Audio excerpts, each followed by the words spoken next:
সকালে যখন আমাদের উঠতে লেট হয়ে যায়, কম সময়ে এই টিফিন রেসিপিটা বানিয়ে নিতে পারেন। এটা তরকারি লাগবে না, সস চাটনি কিছুই লাগবে না, জাস্ট এটা শুধু বানিয়ে খেয়ে নিতে পারেন। এতটা মজার হয় আর ফুলে ঠাসা, ততটাই কিন্তু টেস্টি আর খুবই কম সময় লাগে এটা বানাতে। মানে দেখেই বুঝতে পারছেন। আর বাচ্চাদের লোভনীয় কিন্তু এটা, কিন্তু বড়রাও সকালে জলখাবার এটা রাখতে পারেন, যে কোনো সময় স্ন্যাক্স হিসেবে এটা কিন্তু অসম্ভব মজার আর অনেকটা নরম তুলতুলে। আর নরম নরম নাস্তা খেতে কার না ভালো লাগে। আসুন দেখে নেওয়া যাক কীভাবে বানিয়েছে একদম সহজভাবে। অনুরোধ রইল পুরো ভিডিওটা দেখবেন, তাহলে আশা করছি সকলের ভালো লাগবে। আর প্রথমে এখানে একটা আমি মিক্সিং বোল নিয়ে নিলাম, আর আমি 1.5 কাপ পরিমাণ ময়দা নিয়ে নিচ্ছি। চাইলে আটা নিয়ে নিতে পারেন, একই ব্যাপার, আটা ময়দা। তো আমি 1.5 কাপ আটা নিয়ে নিলাম। এখানে এখন আমি স্বাদ অনুযায়ী লবণ দিয়ে নিচ্ছি 1 চিমটি পরিমাণ। তারপরে 1 টেবিল চামচ আমি চিনি দিয়ে নিচ্ছি। এটা একটু হালকা মিষ্টি মিষ্টি ঝাল ঝাল কম্বিনেশনটা কিন্তু দারুণ হয়, ওই জন্য 1 চামচ চিনি দিয়ে নিলাম। আর এখানে একটা ডিমের কুসুমটা দেইনি, সাদা অংশটা দিয়ে নিলাম। তারপরে 1 টেবিল চামচের একটু কম কম করে ইস্ট দিয়ে নিলাম। কুসুম গরম জল দিয়ে একটা ডো তৈরি করে নেব।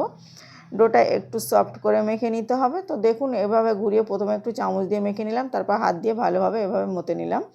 এভাবে মতে নেওয়ার পরে আমি এখন মানে দেখিয়ে নিচ্ছি যে এখনও কিন্তু জলটা আমার অনেকটা আছে। 1.5 কাপ আটাতে আমার মানে হাফ কাপের মতো জল লেগেছিলো। তারপর ওপর থেকে 4 টেবিল চামচ তেল দিয়ে নিলাম, দিয়ে আবারও ভালোভাবে এভাবে মতে নিচ্ছি। মতে নেওয়া আমার হয়ে গেছে। হাতের যে লেগেছিলো সেগুলো ছাড়িয়ে নিলাম।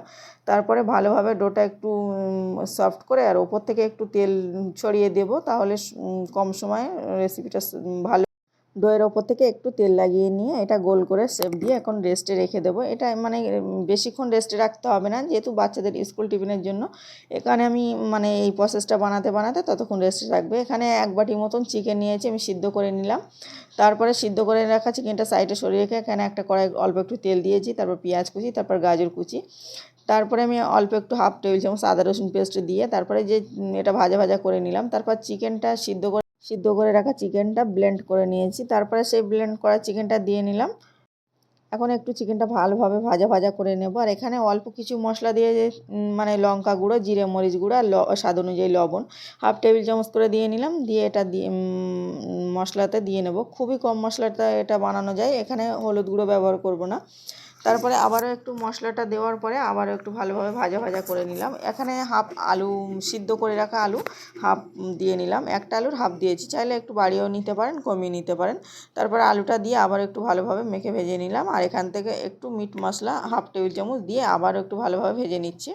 তো আমার এই চিকেনের পুরটা রেডি হয়ে গেছে, এটা সাইডে সরিয়ে রাখছি। এটা কিন্তু খুবই কম সময়ে বানানোর প্রসেসটা বলে দিলাম, অবশ্যই ট্রাই করে দেখবেন।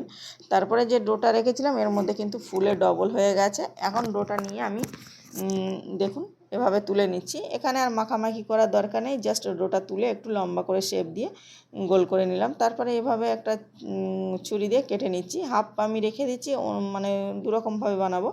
আর একটু বড় সাইজের একটা রুটি বেলে নেবো। এই রুটিটা বেলতে কোনো বেলুন ব্যবহার করব না, জাস্ট হাত দিয়ে বেলে নেবো, চাইলে বেলুন দিয়ে বেলে নিতে পারেন। তারপরে যে চিকেনের পুরটা বানিয়েছিলাম এটা এখন দিয়ে নিচ্ছি। এটা একটু বেশি করে দিতে হবে, তাহলে খেতে ভালো লাগবে।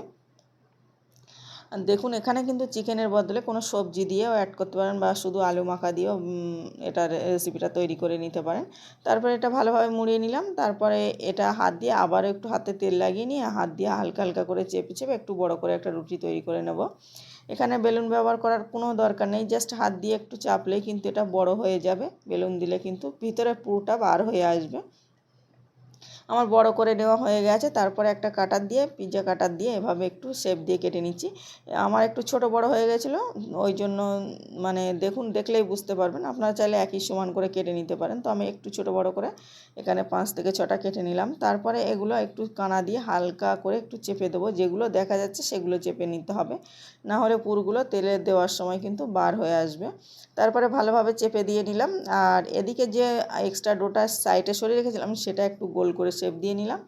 তারপরে এর মধ্যে একটু পুর দিয়ে নিচ্ছি, দিয়ে এটা গোল করে নেব। এভাবে আমি দুরকমভাবে বানিয়েছিলাম, সেটাই দেখালাম আর কি। আপনাদের যেটা পছন্দ সেটা মানে তেমনভাবে বানাবেন, তো বাচ্চারা ওইভাবে পছন্দ করবে। তারপরে এটা এভাবে মুড়িয়ে নিচ্ছি, মুড়িয়ে এভাবে গোল করে নিলাম। এখানে বেলবো না বা কিছুই করবো না, জাস্ট এমনই রেখে দেবো। এটা এখন সাইডে সরে রেখে এখানে দেখিয়ে নিচ্ছি আবার একটা এভাবে বেলে নিলাম। জাস্ট হাত দিয়ে ঘুরে নিলে বেলে যাবে, বেলা হয়ে যাবে। তারপরে এর ভিতরে পুর দিয়ে আবার এভাবে মুড়িয়ে নিচ্ছি, নিয়ে আবার এটা গোল করে নিলাম। তো আমার সবগুলো রেডি হয়ে গেছে। এদিকে একটা কড়াইতে অল্প করে তেল দিয়ে নিয়েছি, চাইলে ছাকা তেলে বেশি করে তেলেও ভেজে নিতে পারেন, তো আমি অল্প করে তেল দিয়ে নিলাম। আর এদিকে যে ডোগুলো বানিয়েছিলাম মানে সেগুলো দিয়ে নিচ্ছি। আমার কাটাটা মানে একটু ছোট বড় হয়ে গেছে, ওই জন্য এমন লাগছে, চাইলে সমান করে কেটে নিতে পারেন। তো তারপরে সবগুলো উল্টে পাল্টে একটু সময় ধরে ভেজে নিয়েছি। ভাজা হয়ে গেছে। এটা কিন্তু অনেক বেশি সফট হয়েছে, খেতেও ততটাই টেস্টি হয়েছে। একটু ভেঙে দেখালে বুঝতে পারবেন ভিতরটা কেমন, দেখুন ফুলে গেছে আর ভিতরটা পুরে ঠাসা। এটা অসম্ভব মজার দেখতে লাগছে। আপনাদের কেমন লেগেছে অবশ্যই বলবেন। ভালো লাগলে অবশ্যই লাইক আর সাবস্ক্রাইব করে আমার পাশে থাকার অনুরোধ রইল। আজকে যদি আমার চ্যানেলে কোনো নতুন বন্ধু থেকে থাকেন অবশ্যই আমার পাশে থাকবেন, চ্যানেলটাকে সাবস্ক্রাইব করে পাশের অল অপশানটা ক্লিক করে দেবেন, তাহলে সবার আগে সহজ সহজ রেসিপি যখনই ছাড়বো আপনার কাছে পৌঁছে যাবে। আর দেখুন যে গোলগুলো করে যেগুলো ভেজেছিলাম সেগুলো একটু ভেঙে দেখাচ্ছে, আর পুরে ভরা আর ভিতরটা অনেক বেশি সফট হয়েছে। আর এমন রেসিপি থাকলে বাচ্চাদের স্কুল টিফিনে আর অন্য কিছুই লাগবে না, এর সঙ্গে তরকারি সস চাটনি, জাস্ট এটাই দুটো দিয়ে দেবেন, বাচ্চাদের পেট তো ভরেই যাবে। আর সকালে আবারও দেখা হচ্ছে অন্য কোনো ভিডিওয়, ততক্ষণে ভালো থাকবেন, সুস্থ থাকবেন।